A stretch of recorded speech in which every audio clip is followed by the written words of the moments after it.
Le Venezuela plongé dans le noir pour la 4e journée consécutive. Pour s'éclairer la nuit, cette famille n'a pas d'autre choix que d'utiliser des bougies. Pour nous, c'est un couvre-feu que nous vivons après 17 h environ. On ne sort plus après cette heure-là. Bon, là on a un problème. Mais à chaque problème, il y a une solution. 80% des Vénézuéliens sont privés d'électricité. Pour recharger leur téléphone, ces habitants doivent se rendre devant une pharmacie, seul endroit des environs où il y a un peu de courant.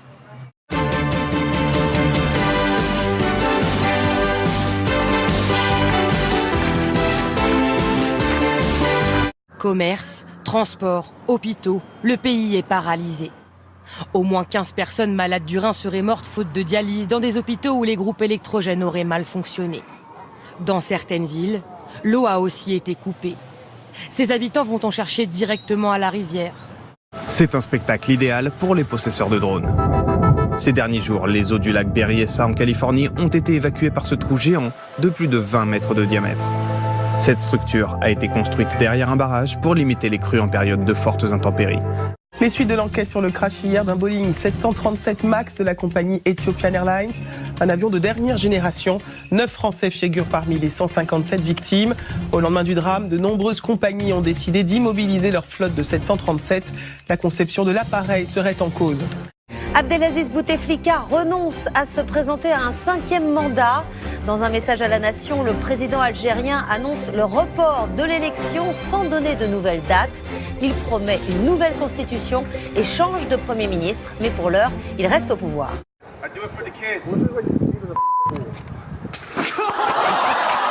Et puis la télévision montre des images, celles d'un homme épuisé qui, selon la version officielle, reçoit la démission de tous ses ministres.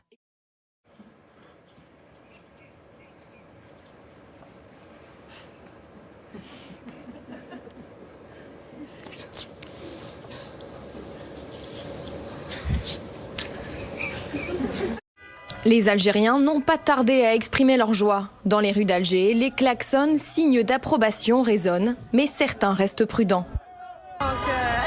C'est une bonne chose, mais seulement s'ils changent totalement le gouvernement. Si à la place, ils mettent quelqu'un comme lui, ça ne vaut pas la peine. Elles font trembler les gouvernements et les grandes entreprises, les deepfakes, ces vidéos truquées grâce à l'intelligence artificielle et qui permettent de falsifier les visages. Pour les États-Unis, il s'agit désormais d'une menace contre la sécurité intérieure. La grande mode du moment s'appelle le Cheese Challenge, en français le défi du fromage. Un titre qui porte bien son nom, le concept, jeter une tranche de fromage au visage de son bébé et filmer sa réaction. Et pour réaliser l'exploit, il a fallu des heures d'essais, d'ajustements, mais aussi quelques chutes. Résultat, une performance à couper le souffle où le snowboarder passe de 0 à 60 km/h en quelques mètres à peine. 40 secondes de grâce pour atteindre une perfection technique millimétrée. La noticia más esperada. Exclusiva jugones. El entrenador del Real Madrid será Zinedine Zidane. On est de la graine de champion, on est de la graine de champion, on est de la graine de champion. Est-ce que vous pensez, Nathalie, que l'orgasme culinaire existe et qu'on peut le comparer à l'orgasme sexuel? Moi, je suis une vraie gorge profonde à moi toute seule. Hein. Ben oui, finalement. Je le ressens tout le temps, l'orgasme culinaire. Attendez, dans mon boulot. Excusez-moi, il y a Dédé qui lève la table.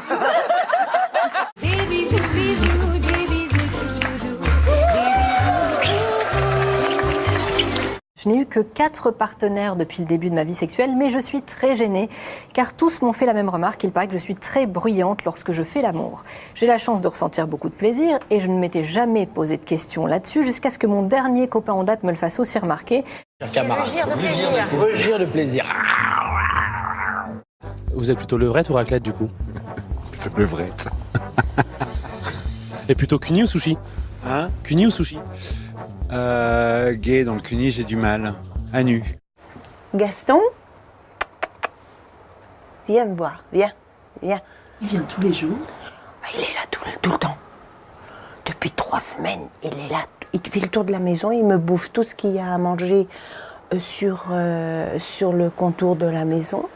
Enfin, écologie, contrairement aux ours, il y a des ragondins qui ont réussi à s'intégrer dans les Pyrénées. Il paraît que vous partagiez la passion du paix. Ah oui, peut-être beaucoup.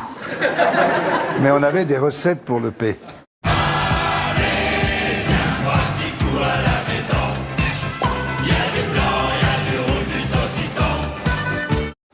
Lui, c'était sa recette. Demi panaché, oignon, cornichon. Et moi, j'avais café, du vieux café dégueulasse, le fromage blanc pour l'odeur. Et puis nous partirons en voyage à la découverte des plus belles et surprenantes montagnes de notre planète. Nous serons tout à l'heure en Inde où pousse le thé le plus haut du monde. Le paysage est à couper le souffle. Putain, c'est un map pic. Là, c'est la couleur des lacs, là, sur le glacier, ils sont extraordinaires.